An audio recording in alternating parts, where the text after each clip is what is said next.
نحمده ونصلي ونسلم على سيدنا مولانا محمد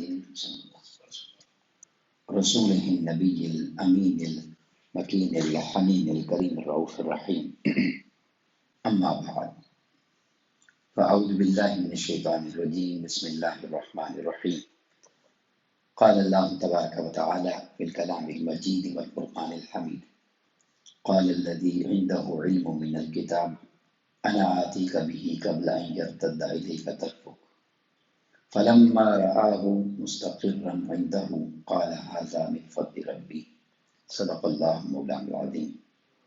قال الله تبارك وتعالى في شان حبيبه مخبرا وآمرا إن الله وملائكته يصلون على النبي يا أيها الذين آمنوا صلوا عليه وسلموا تسليما.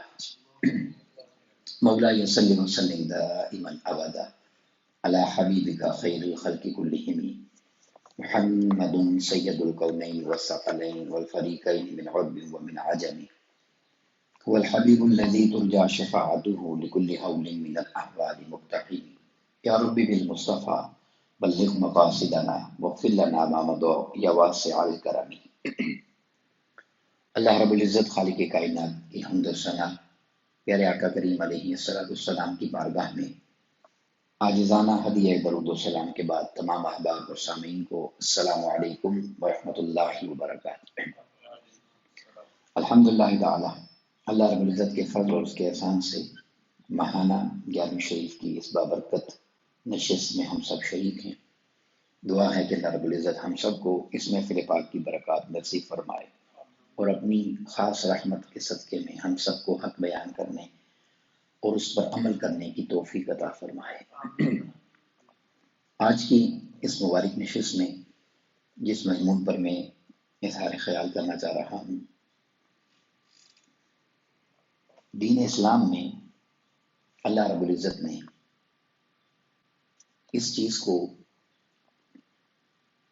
اتنی اہمیت بیان دی ہے اور اس کی اتنی اہمیت بیان فرمائی ہے کہ جس پر اگر ہم ایک طویل عرصے تک قرآن و حدیث کی روشنی میں گفتگو کرتے رہیں تو یہ مضمون ختم ہونے والا نہیں.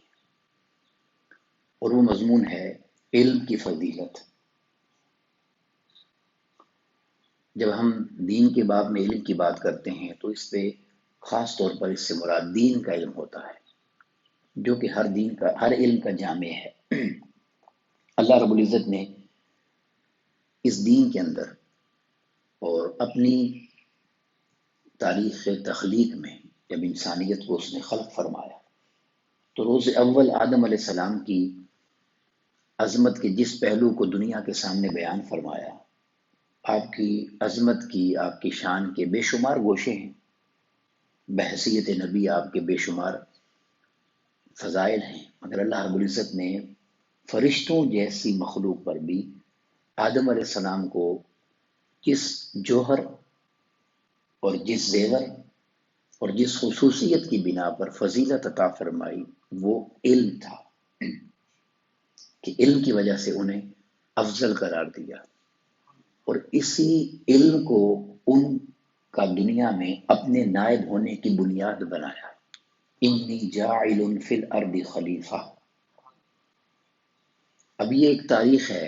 اللہ رب العزت نے علم والوں کو ہمیشہ عظمت عطا کی ہے، علم والوں کو ہمیشہ فضیلت عطا کی ہے.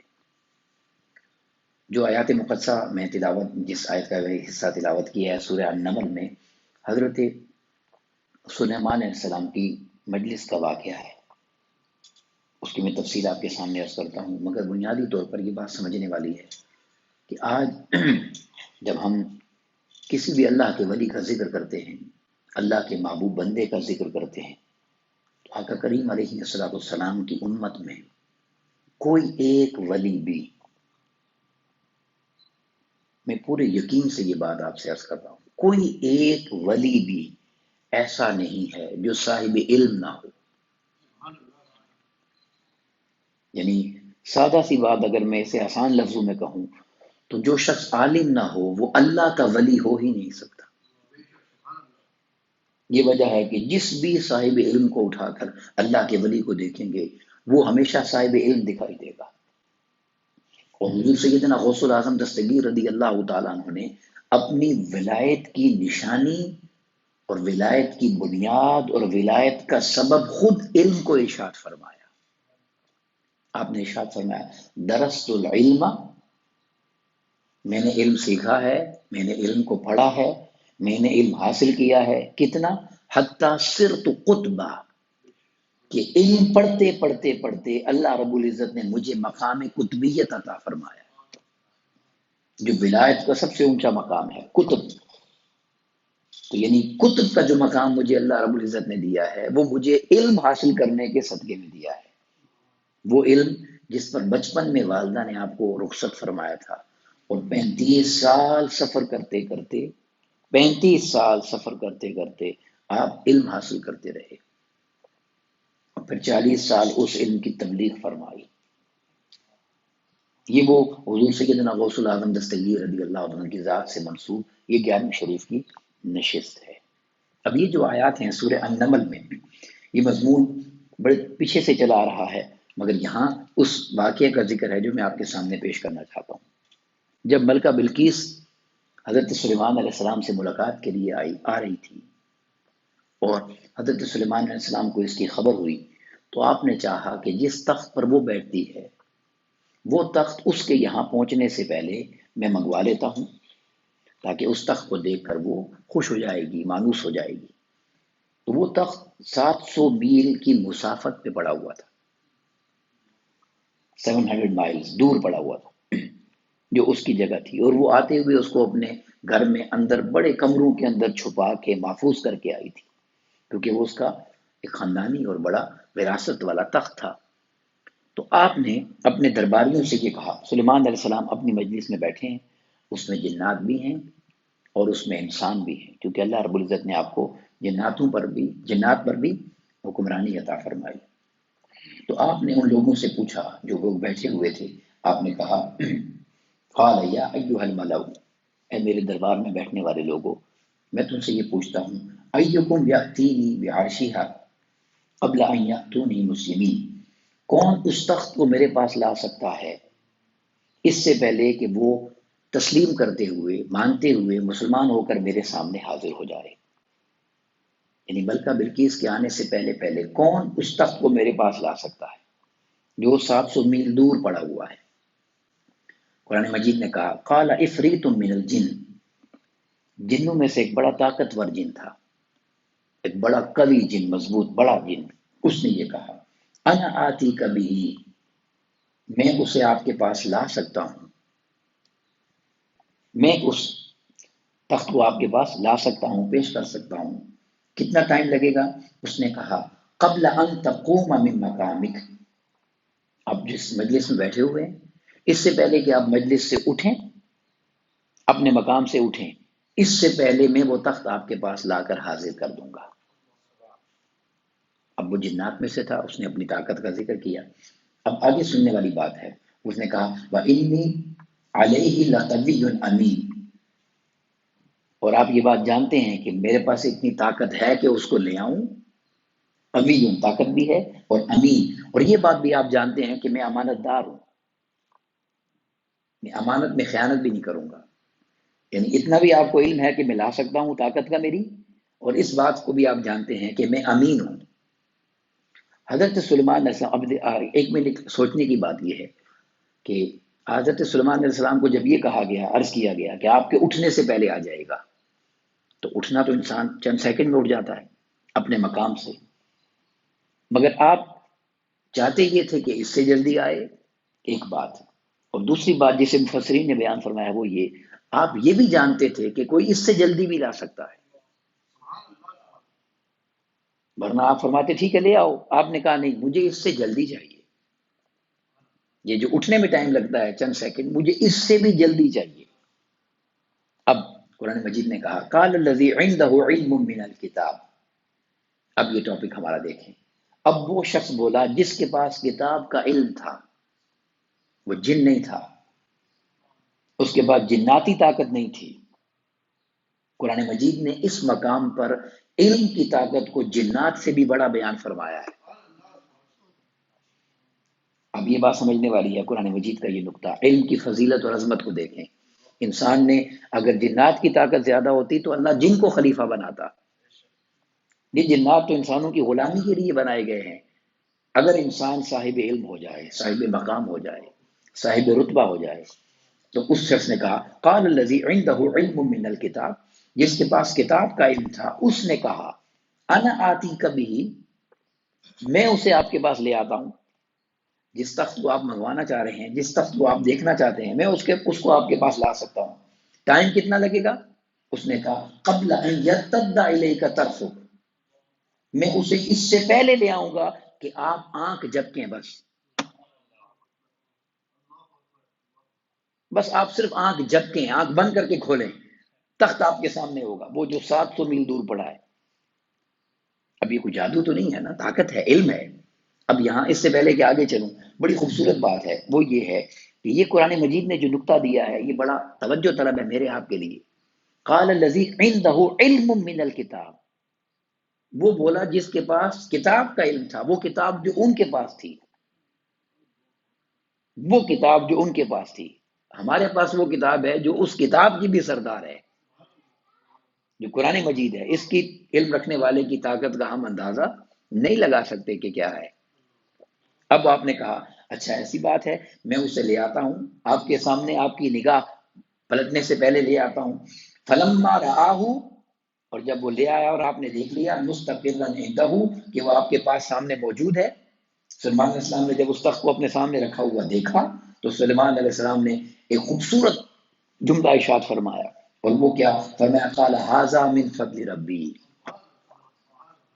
اس بات کو دیکھ کر، اس علم کو دیکھ کر، اس طاقت کو دیکھ کر گمراہ مت ہو جانا۔ اب یہ جملے میں چند کہنا چاہتا ہوں، اسے کفر و شرک مت کہہ دینا، اسے بدعت مت کہہ دینا، اسے گمراہی مت کہہ دینا، اسے جہالت مت کہہ دینا۔ ھذا من فضل ربی، ایسی طاقت، ایسی پاور اسی کے پاس ہو سکتی ہے جسے اللہ کا فضل نصیب ہو جاتا ہے۔ کام بندے نے کیا ہے مگر اللہ کے فضل سے کیا ہے، یہ اشارہ ہے جو میرے اور آپ کے لیے ہے۔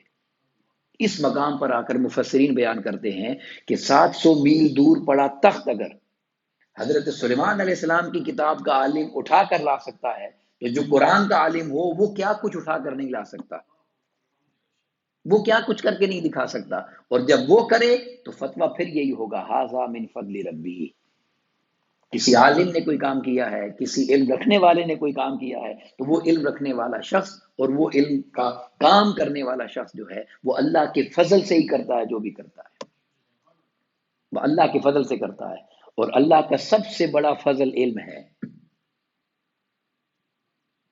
یہ بات ذہن نشین کر لیں۔ اللہ کا سب سے بڑا فضل کیا ہے؟ بولیں بولیں، علم ہے۔ اور یہ اللہ رب العزت نے خود ارشاد فرمایا ہے وَعَلَّمَكَ مَا لَمْ تَكُنْ تَعْلَمْ، اے محبوب صلی اللہ علیہ وسلم، جو جو کچھ آپ نہیں جانتے تھے ہم نے آپ کو پڑھا دیا ہے۔ وَعَلَّمَكَ، ہم نے پڑھایا ہے، مَا لَمْ تَكُنْ تَعْلَمْ، جو جو کچھ آپ نہیں جانتے تھے۔ وَكَانَ فَضْلُ اللَّهِ عَلَيْكَ عَظِيمًا، اور یہ اللہ کا عظیم فضل ہے جو اس نے آپ پر فرمایا۔ علم کو عظیم فضل کہا، تو فضل عظیم کیا ہے؟ بولیں بولیے اونچا، اللہ کا اور اس کے دین کا علم حاصل کر لینا۔ اب جب یہ علم انسان سیکھ لیتا ہے تو وہ اللہ رب العزت کے کتنے محبوب ہو جاتا ہے اور کتنا قریب ہو جاتا ہے۔ میں اس پر چند ایک حدیث آج آپ کے سامنے رکھنا چاہتا ہوں، اور وہ کیا؟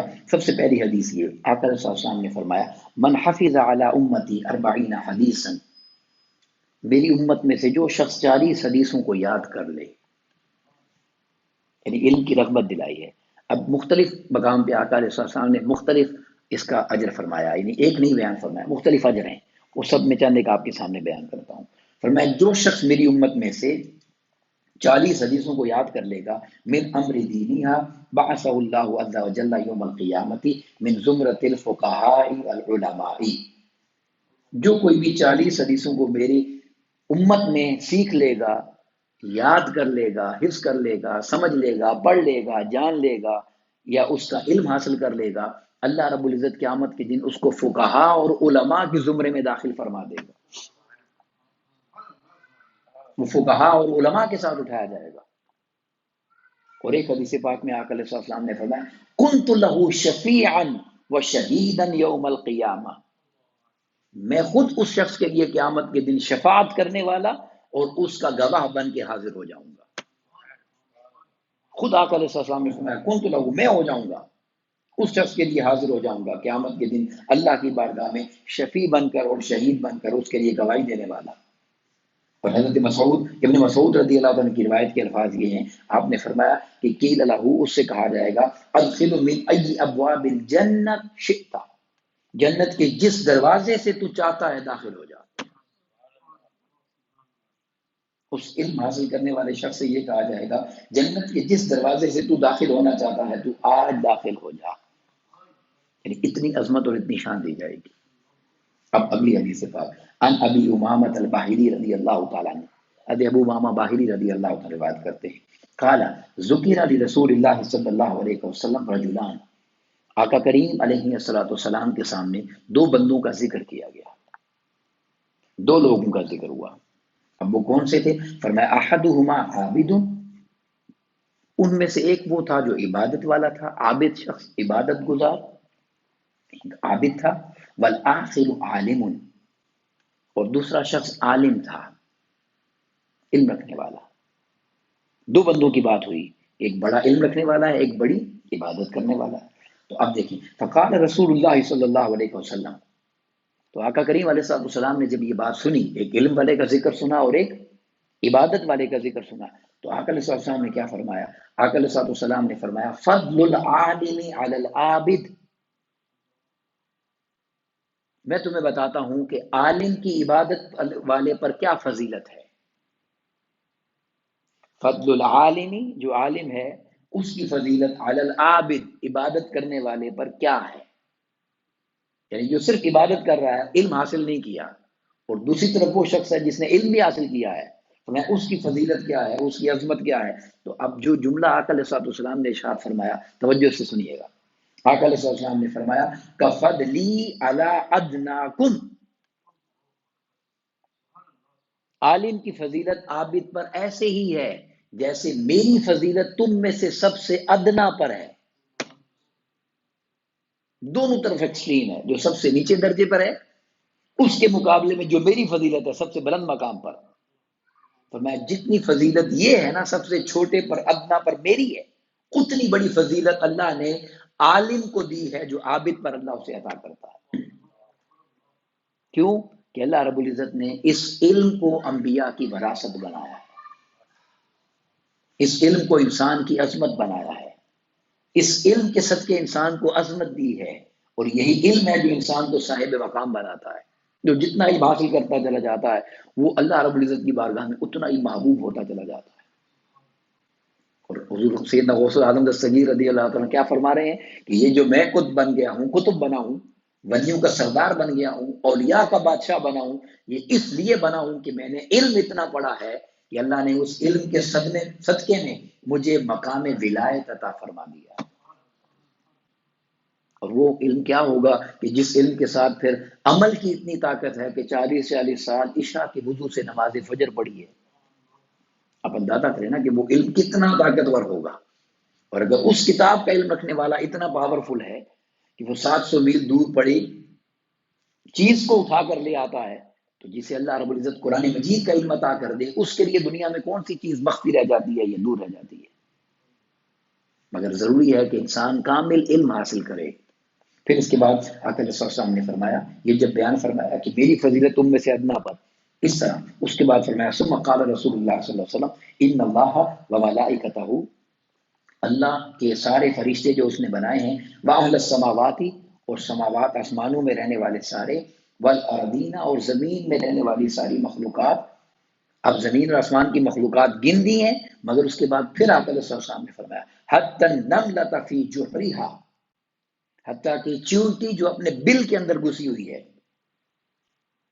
اپنے بل کے اندر جو چونٹی گھسی ہوئی ہے، زمین کے اندر چھپی ہوئی ہے، وحتی الحوت، یہاں تک کہ مچھلی پانی کے اندر کیا کرتی ہیں؟ آقا علیہ السلام نے فرمایا لَيُصَلُّونَ عَلَى مُعَلِّمِ النَّاسِ الْخَيْرِ، ایسا عالم جو لوگوں کو خیر کا علم سکھاتا ہے اس کے لیے اللہ سے رحمت مانگتے رہتے ہیں. زمین و آسمان والے بھی، چونٹیاں بھی، مچھلیاں بھی، جو عالم ہوتا ہے اس عالم کے لیے اللہ سے رحمت طلب کرتے رہتے ہیں، اللہ کی بارگاہ میں اس کی بلندی کی، اس کی رحمت کی، اس کی آسانی کی سوال کرتے رہتے ہیں، اسے اللہ رب العزت اپنی بارگاہ سے ان کے صدقے سے رحمتیں عطا کرتا ہے۔ یہ جو مجلسیں ہم جن کا انعقاد کرتے ہیں، اللہ کا شکر ادا کرنا چاہیے ہمیں کہ ہماری یہ مجلس علم ہیں۔ اس میں کوشش یہ کی جاتی ہے کہ ویسے قصہ کہانی اور ادھر ادھر کی باتیں نہ ہوں، کچھ بھی سیکھا جائے، سمجھا جائے، پڑھا جائے، پڑھایا جائے۔ ایسی مجلسوں کی قدر کرنی چاہیے، ایسی مجلسوں کو غنیمت جاننی چاہیے۔ آقا علیہ السلام نے فرمایا علم حاصل کرو اس سے پہلے کہ علم اٹھا لیا جائے۔ حضور مولا کائنات علیہ السلام ارشاد فرماتے تھے پوچھ لو مجھ سے اس سے پہلے کہ میں پردہ کر جاؤں، سیکھ لو مجھ سے اس سے پہلے کہ میں واپس چلا جاؤں۔ تو اس علم حاصل کرنے کو اللہ رب العزت نے کتنی بلندی دی ہے۔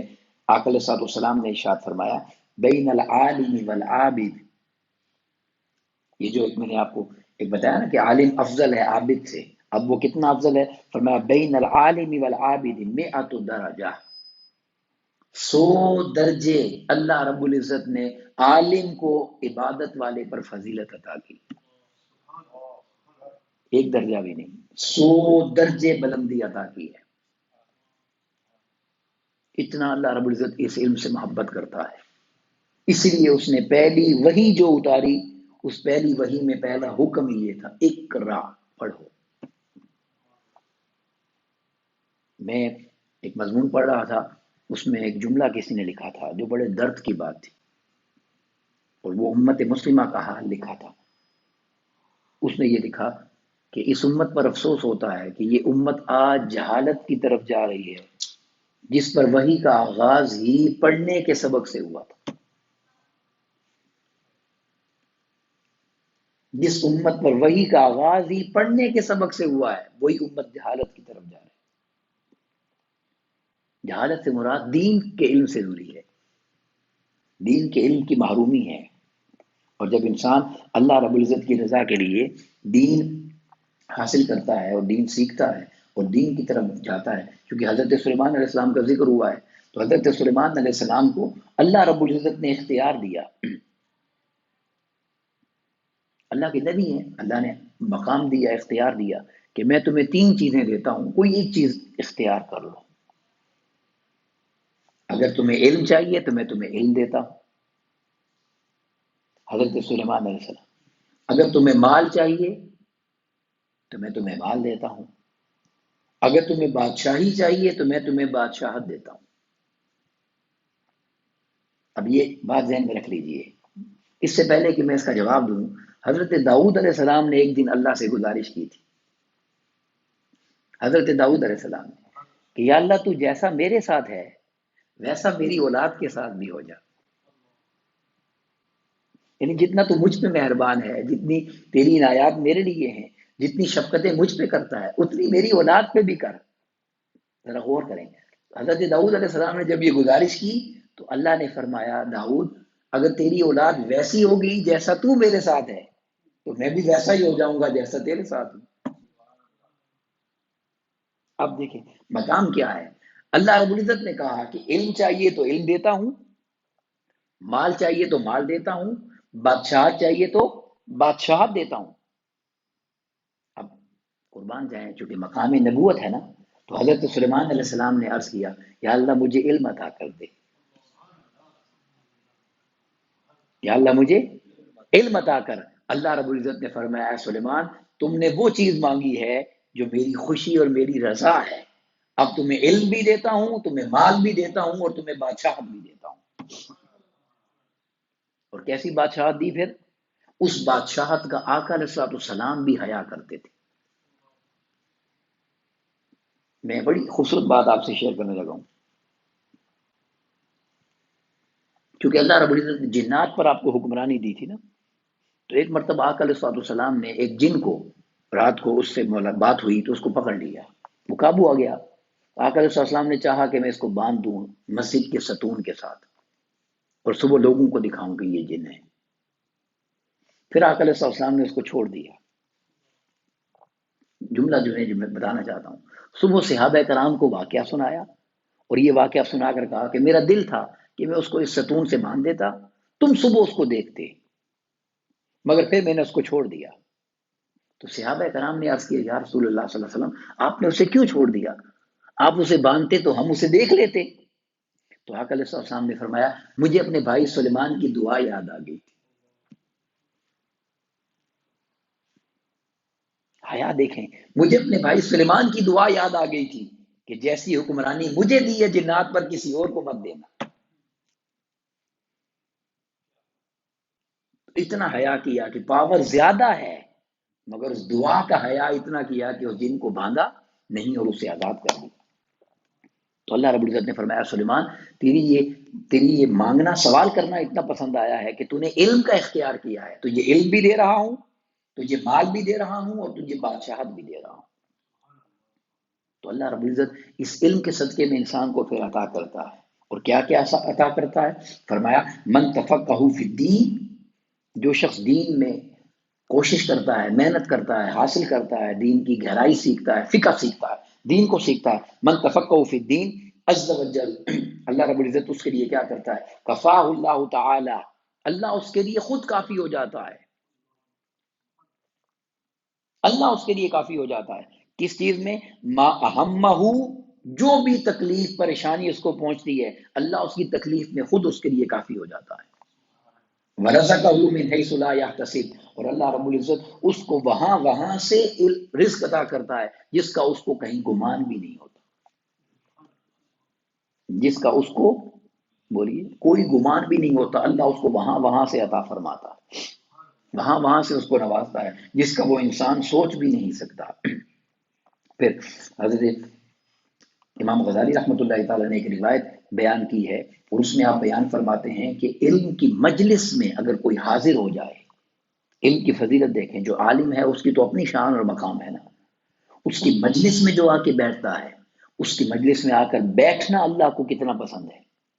فرمایا کہ جو شخص عالم کی مجلس میں حاضر ہوتا ہے کہ میں علم سیکھوں گا، کوئی دین کی بات سیکھ لوں گا، کوئی بات سمجھ آ جائے گی، اللہ کا دین مل جائے گا، فرمایا اس ایک مجلس کی حاضری اس کو اللہ رب العزت کی بارگاہ میں 1000 نفل پڑھنے سے بڑا اجر عطا کرتی ہے۔ 1000 نفل پڑھیں، ذرا کتنا ٹائم لگے گا 1000 نفل پڑھنے میں؟ ایک حاضری، ایک علم کی مجلس کی حاضری۔ تو پھر فرمایا کہ وہ اللہ رب العزت کی بارگاہ میں 1000 مریضوں کی عیادت سے بڑا ثواب ہے۔ اور مریض کی عیادت کتنی بڑی چیز ہے، اللہ کو یہ عمل کتنا پسند ہے۔ میں اس میں صرف ایک حدیث آپ کے سامنے رکھتا ہوں۔ آقا علیہ السلام نے فرمایا کہ اللہ رب العزت فرماتا ہے اگر تم کسی مسلمان کی عیادت کے لیے اس لیے جاؤ کہ اس کی مسلمانی کا خیال کرتے ہوئے، اس کے ساتھ اسلام کی محبت رکھتے ہوئے، تو یہ عمل اللہ کو اتنا پسند ہے کہ جتنی دیر مریض کے پاس بیٹھو گے اتنی دیر میں اللہ کو پالو گے۔ اتنا محبوب عمل ہے اللہ کی بارگاہ میں مریض کی عیادت کرنا۔ تو فرمایا 1000 نفل سے بڑھ کر ثواب ہے، 1000 مریضوں کی عیادت سے بڑا ثواب ہے، اور 1000 جنازوں میں شرکت سے افضل ہے کہ ایک علم کی مجلس اٹینڈ کر لی جائے۔ اب یہ سارے کام کرنے کے لیے کتنا وقت چاہیے؟ 1000 نفل پڑھنے ہیں، 1000 مریضوں کی عیادت کرنی ہے، 1000 جنازوں میں شرکت کرنی ہے، کتنا وقت چاہیے؟ اور ادھر فرمایا ایک علم کی مجلس میں اگر بیٹھ جاؤ گے، ایک عالم کی مجلس میں بیٹھو گے، اللہ تمہیں یہ ثواب عطا کر دے گا۔ اور علم کی مجلس کے لیے نکلنا، حاضر ہونا تو بہت دور کی بات ہے۔ فرمایا جب انسان اپنے گھر سے چلتا ہے علم کی مجلس اٹینڈ کرنے کی نیت لے کر، تو جب وہ اپنا پہلا قدم گھر سے باہر نکالتا ہے، پہلا قدم، فرسٹ اسٹیپ، پہلے قدم پر اللہ اس کے گناہوں کی بخشش فرما دیتا ہے۔ اگلے قدم پہ کیا کیا ملتا ہوگا، پہلے قدم پر اس کی بخشش ہو جاتی ہے۔ اور اللہ رب العزت اس عمل کو اپنی بارگاہ میں اتنا پسند فرماتا ہے۔ اور اب یہ جو میں نے آپ کو روایت دی ہے، اس میں اگلی حدیث پاک جو بڑی ایمان افروز ہے، ان ابی ذر رضی اللہ تعالیٰ عنہ، حضرت ابو ذر غفاری رضی اللہ عنہ روایت کرتے ہیں، قال علی رسول اللہ صلی اللہ علیہ وسلم، عرض کرتے ہیں کہ آقا علیہ السلام نے مجھ سے یہ فرمایا، یا ابا ذر، اے ابو ذر، آقا علیہ السلام نے فرمایا، لَأَن تَغْدُو فَتَعَلَّمَ آیَةً مِّن کتاب اللہ، اگر تو اس حال میں صبح کرتا ہے تو اس طرح اپنا دن گزارتا ہے یا صبح کرتا ہے. فتعلم آیۃ من کتاب اللہ، کہ اللہ کی کتاب میں سے ایک آیت کا علم سیکھے. ایک آیت کا علم، پورا قرآن نہیں ہے، پوری صورت نہیں ہے، پورا پارا نہیں، ایک آیت کا علم سیکھتا ہے. تو آقا علیہ السلام نے فرمایا خیر لک، یہ تیرے لیے اس کام سے بہتر ہے، من ان تصلی مئۃ رکعۃ، یہ اس بات سے بہتر ہے کہ تو 100 رکعت نماز پڑھ. 100 رکعت نماز نفل پڑھنے سے بہتر ہے کہ ایک آیت کا علم سیکھ لے.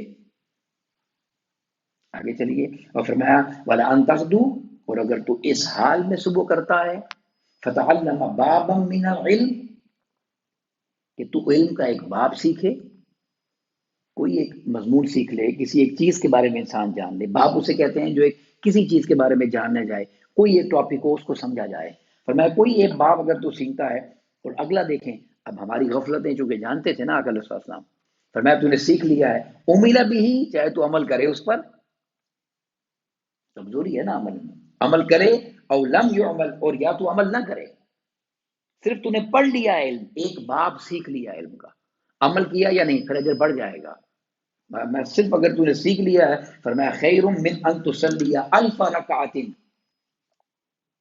تو آقا علیہ السلام نے فرمایا کہ یہ ایک باب سیکھنا بہتر ہے اس سے کہ تو 1000 رکعت ادا کرے نماز.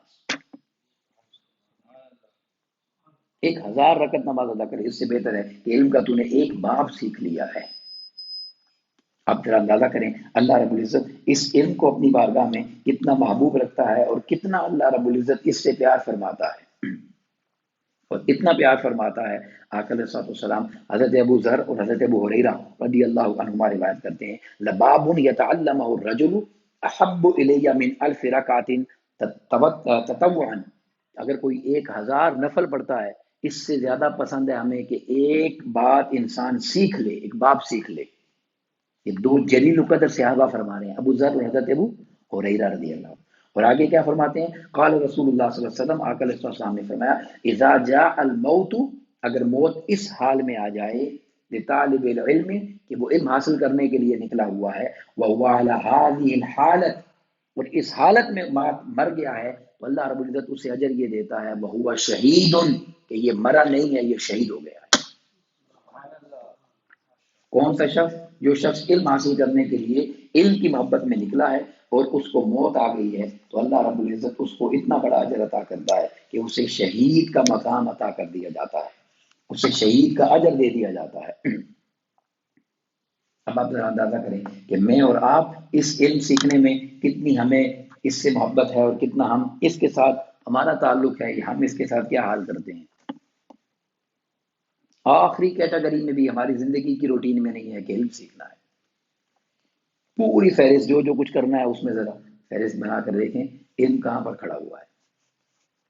وہ علم جس نے ہر چیز دینی ہے، وہ علم جس نے اللہ کی بارگاہ سے اتنا بڑا اجر عطا کرنا ہے کہ جس کا انسان سوچ بھی نہیں سکتا، اس اجر تک انسان کو لے جاتا ہے. اب اگلی حدیث پاک حضرت عبداللہ بن مسعود رضی اللہ عنہ روایت کرتے ہیں آقا علیہ السلام سے، قال من تعلم بابا من العلم، اب کوئی شخص ایسا ہے جو علم کا باب سیکھتا ہے اس نیت سے لیعلم الناس، کہ وہ لوگوں کو سکھائے گا آگے، کیونکہ بہترین علم وہی ہے جو سیکھا جائے اور آگے سکھایا جائے. خیرکم من تعلم القرآن وعلمہ، پڑھا ہے اور پڑھ کر آگے سکھایا، اس سے بہتر کوئی نہیں ہے امت میں، آقا علیہ السلام نے فرمایا. تو کیا فرمایا، جو اس لیے علم سیکھتا ہے کہ آگے سکھائے گا، آقا علیہ السلام نے فرمایا اعطی ثوابا 70 صدیقا، اللہ رب العزت اس بندے کو 70 صدیقوں کا ثواب عطا کرتا ہے. 70، ایک بھی نہیں. اور میں اس پر صرف ایک بات کہوں گا اگر آپ سمجھنا چاہیں کہ مقام صدیقیت کیا ہے.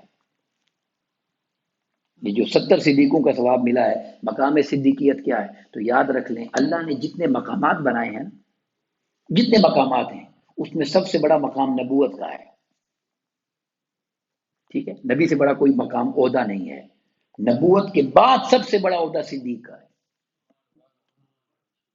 اسے قرآن مجید نے بیان فرمایا انعم اللہ علیہ من النبیین والصدیقین والشہداء والصالحین. یہ 4 طبقات ہیں جن پر اللہ کا انعام ہے. سب سے پہلے نبوت، نبیین والصدیقین، پھر صدیق. والشہداء شہید بھی اس سے نیچے ہے، والصلحاء صالح بھی اس سے نیچے ہے، کس سے؟ صدیق سے۔ اور فرمایا جو ایک باپ علم کا اس نیت سے سیکھے کہ لوگوں کو سکھاؤں گا، لوگوں کو سکھاؤں گا، اللہ اسے 70 صدیقوں کا ثواب عطا فرماتا، ایک بھی نہیں۔ یہ وجہ ہے کہ میں ایک دفعہ یہ بات اس پہ غور کر رہا تھا تو بڑی عجیب لگی مجھے، یہ بات بڑی عجیب لگی، اور وہ یہ کہ آقا کریم علیہ الصلوۃ والسلام جب گفتگو فرماتے اور خطاب فرماتے، کلام فرماتے، تو آقا علیہ الصلوۃ والسلام کے کلام مبارک میں آپ کو پتا ہے سب سے زیادہ کیا جملہ تھا؟ کوئی کسی شخص کو کسی جملے بولنے کی عادت ہوتی ہے نا، بار بار اس کی زبان پر آتا ہے، اب میں عادت تو نہیں کہوں گا، آقا علیہ السلام اپنے ارادے سے کرتے تھے، مگر آقا علیہ السلام کی زبان مبارک پر سب سے زیادہ جو جملہ آیا وہ کیا ہے؟ وہ آپ کو بتاؤں تو حیرت میں پڑ جائیں گے۔ بار بار آقا علیہ السلام کی زبان مبارک پر یہ جملہ آتا تھا، مجھ سے سن لیا ہے اب لوگوں کو سنانا،